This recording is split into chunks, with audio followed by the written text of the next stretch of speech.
My name is Kathy, a 40-year-old professional employed in an office setting, primarily handling clerical tasks. I share my life with my husband, Bob, who is 3 years my senior and also works alongside me at the same company. Despite our decade-long marriage, the pitter-patter of little feet has yet to grace our home, as we haven't been blessed with children. From the onset of our union at the age of 30, there was an unmistakable urgency within me to embark on the journey of parenthood. Both Bob and I harbored a deep desire to expand our family.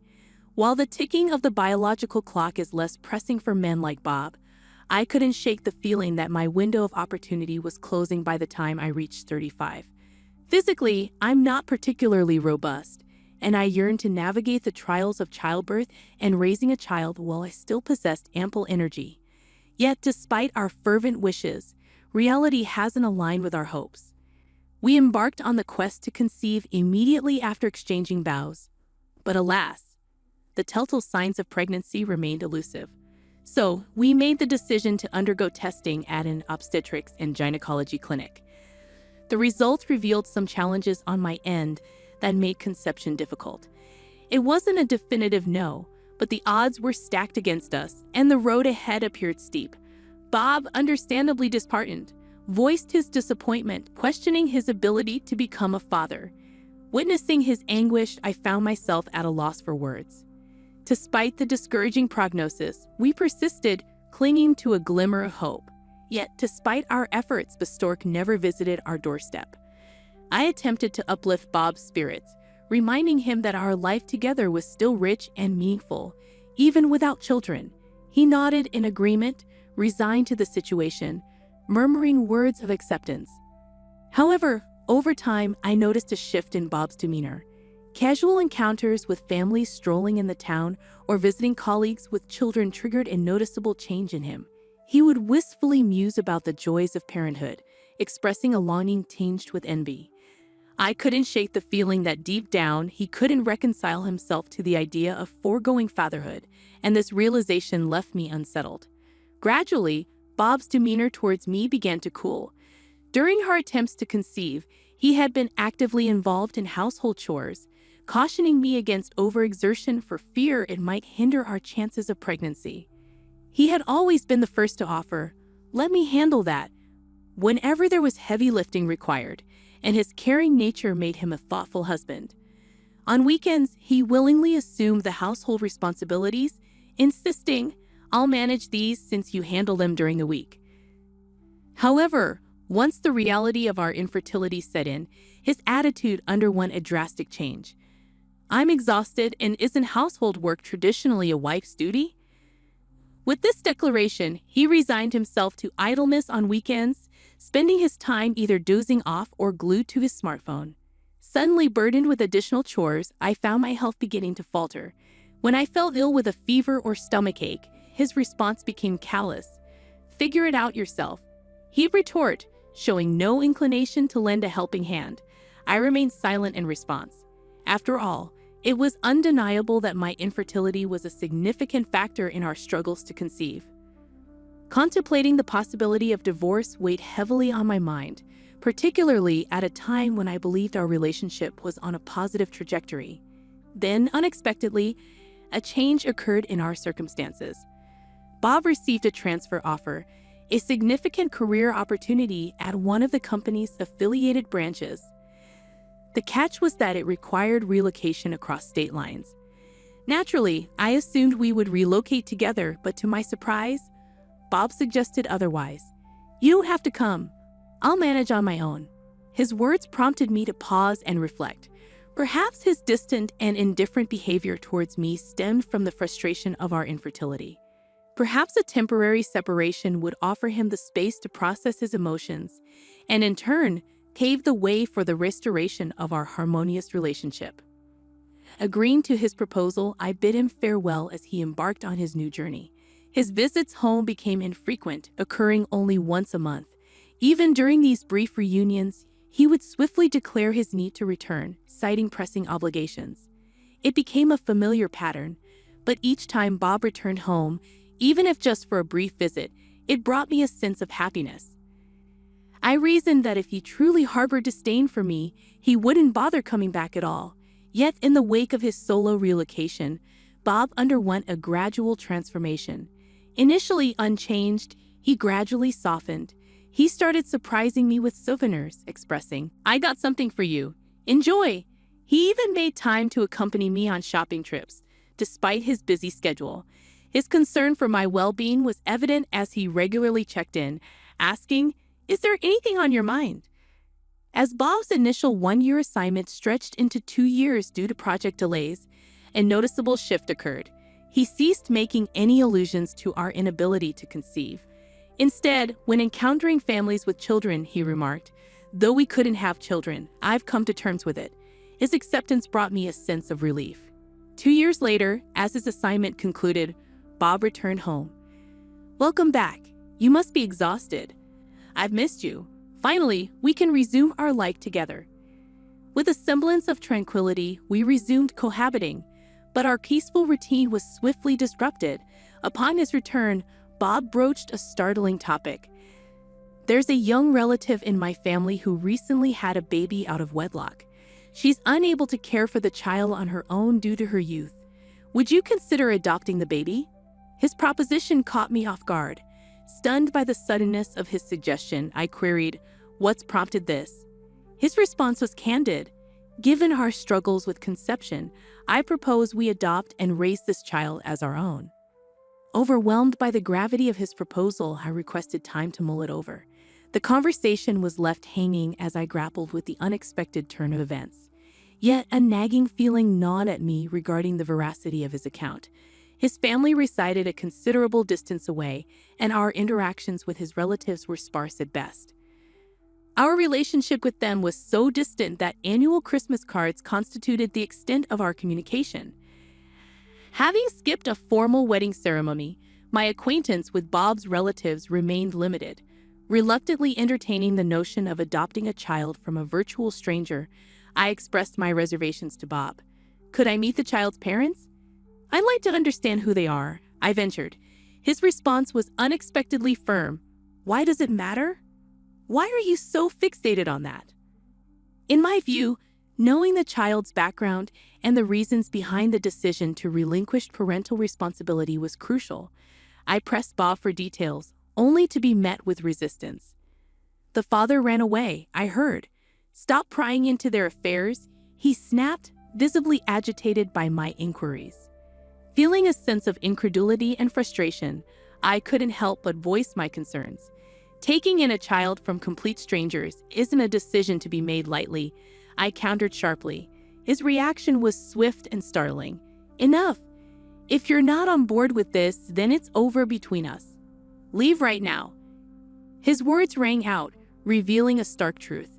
It seemed his desire for a child eclipsed all other considerations.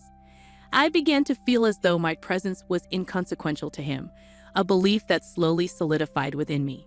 Sensing that I had reached my breaking point, I made a decision. "Fine. I'll gather my things and leave," I declared, swiftly packing my belongings and departing our home that very day. With no immediate destination in mind, I sought refuge in a motel close to the train station. The divorce proceedings with my husband proceeded smoothly, facilitated by legal intervention to sidestep any potential conflicts over alimony, property division, and related matters. Deciding it was best to distance myself from the workplace where my ex-husband and I had once toiled side by side, I tendered my resignation and secured a position at a small law firm, leveraging my computer proficiency and administrative assistant certifications. Adjusting to my new professional environment took some time, but I managed to find my footing, navigating each day with a semblance of tranquility. Accustomed to the solitude of my separate existence for 2 years, I had grown accustomed to returning to an empty abode.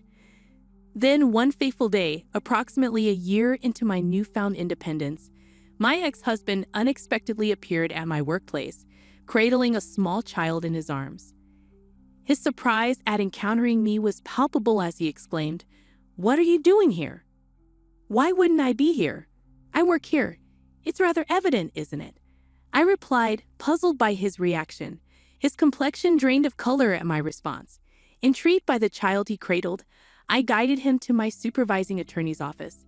There, an unsettling revelation emerged. "Sir, I've been harboring doubts about the paternity of this child born a year ago.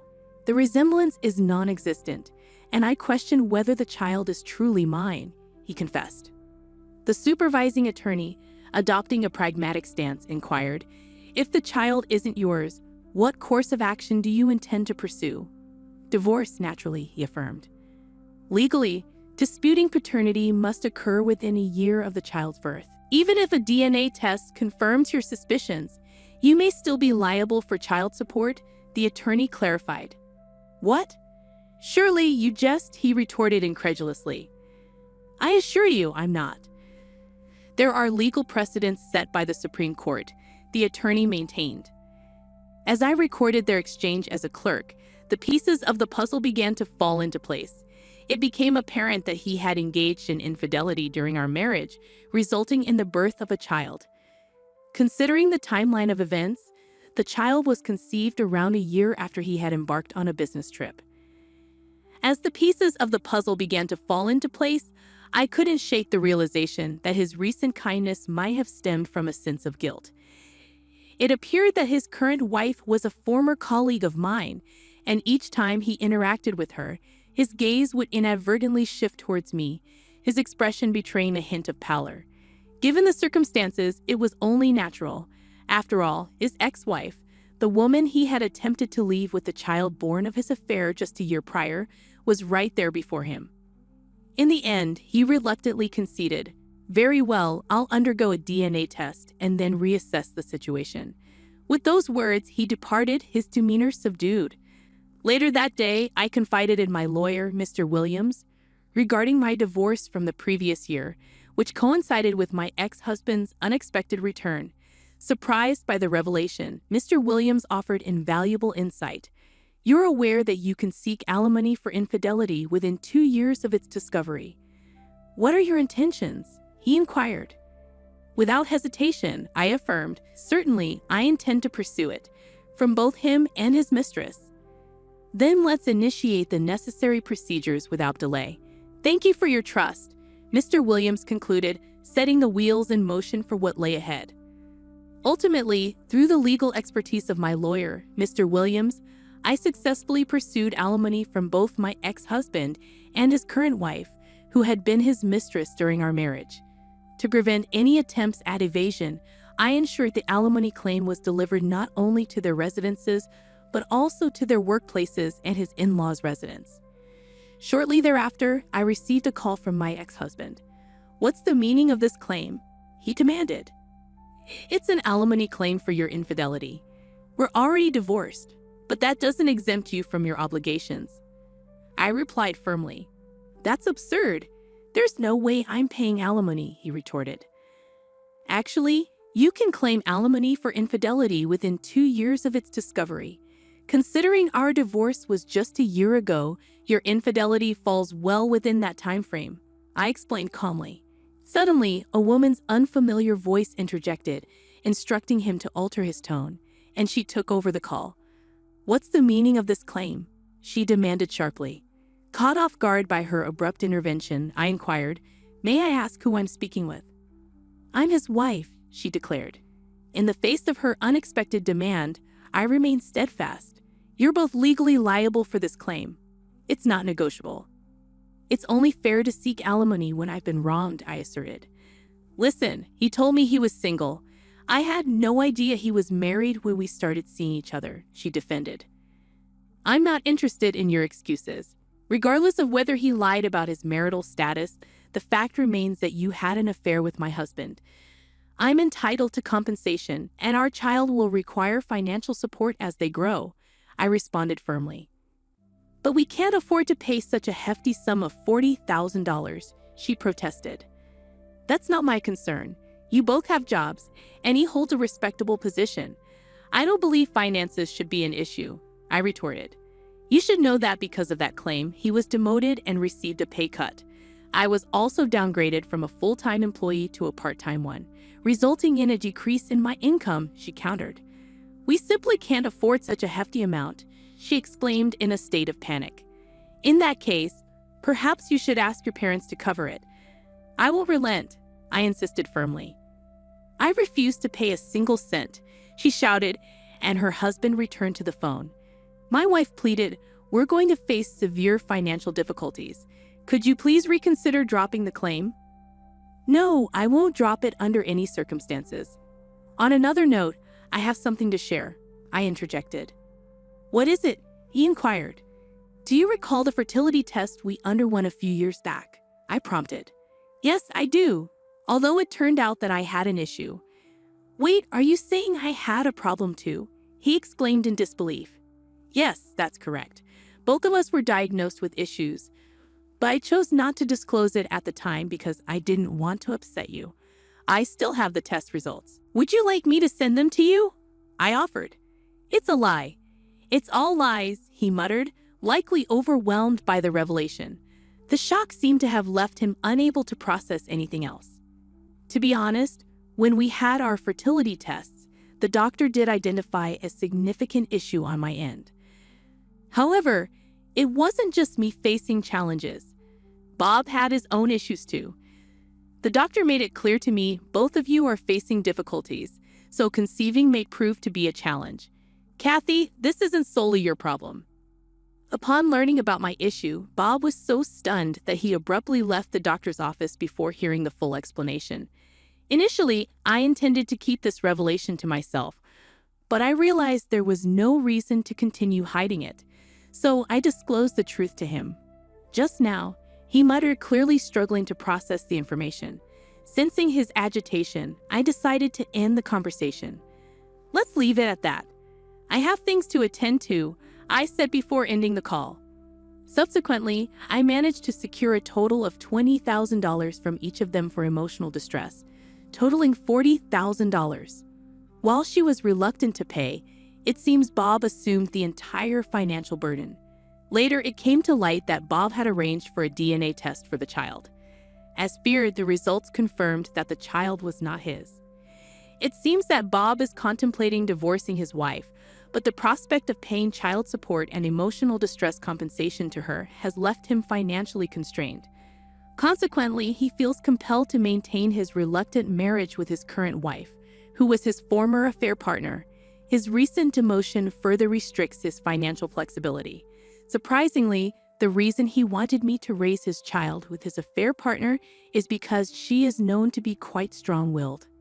He confided in me during his visit to pay the emotional distress compensation, admitting that if he gained custody of the child, he intended to fabricate a reason to end his relationship with her. Lately, tensions have escalated between him and his wife, resulting in a strained atmosphere at home. Moreover, their reputation at work has suffered due to their past infidelity, making his professional life challenging. Meanwhile, I have settled comfortably into my single life, finding contentment in my routine. I have exciting plans to travel with my friends during the upcoming holiday break. Despite being alone, my days are fulfilling with work and the companionship of my friends.